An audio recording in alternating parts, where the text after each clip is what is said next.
My parents warned me not to look out the window at night. I just discovered the horrifying reason why. Ever since I was a baby, my parents always told me, don't look out the window at night. I always asked them why, but they would just shrug it off with a creepy smile. As I grew older, I stopped questioning it, but I just never could have guessed the horrifying secrets my parents were hiding. Everyone in my town also followed this weird tradition, so I thought it was normal.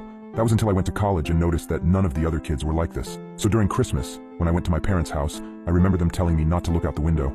I gave them a smile and a small chuckle before telling them I wouldn't. However, curiosity struck me the moment they left the room. As I lay in the dark, I came to a decision. I was going to look out of the window. Just as my hand came to the sheer white curtain of the guest room, I paused. My mind flashed to that one time when I was 12. My parents were talking in the kitchen. I was home with the flu and was about to make my way to the sink for some water, but I stopped at the doorway. I hid behind the wall, peeking my head out from the doorway just an inch. My mother was crying and my father was holding her and rocking.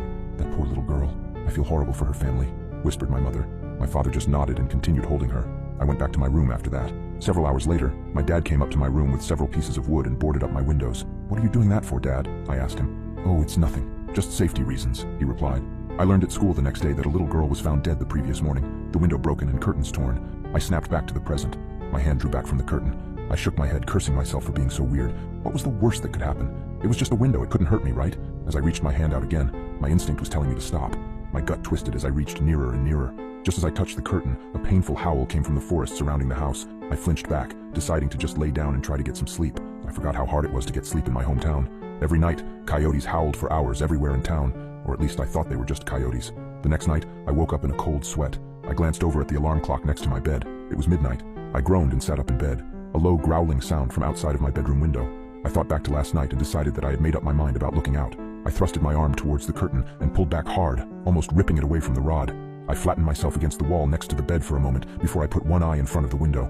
I immediately regretted my decision as I heard claws clacking up the house. I flung myself out of bed, tumbling on the floor. I stood up and got back up on the bed. I stuck my face closer to the window as the clacking got closer and closer. It suddenly stopped for a second before the most terrifying creature popped up from outside, emitting a horrible shriek as it did so. I can never forget its face, the way the hollow eyes oozed some kind of black substance, like tar, and the way its lips were pulled back into a gruesome grin, the teeth blood-stained and razor-sharp. It looked like it had 4 limbs, its front 2 slamming on the glass and pounding. As I was frozen in front of the window in terror, my parents burst into the room. My father held a shotgun. He marched up to my bed and yanked me away from the window. He pointed his shotgun at the creature, shooting a bullet at it.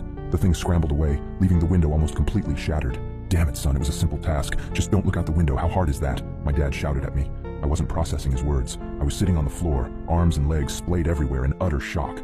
What the hell had I just seen? My mother ran to the bedroom door. She had tears in her eyes. Is everyone all right? She asked. Yeah, we're fine. We still gotta get that creepy effing monster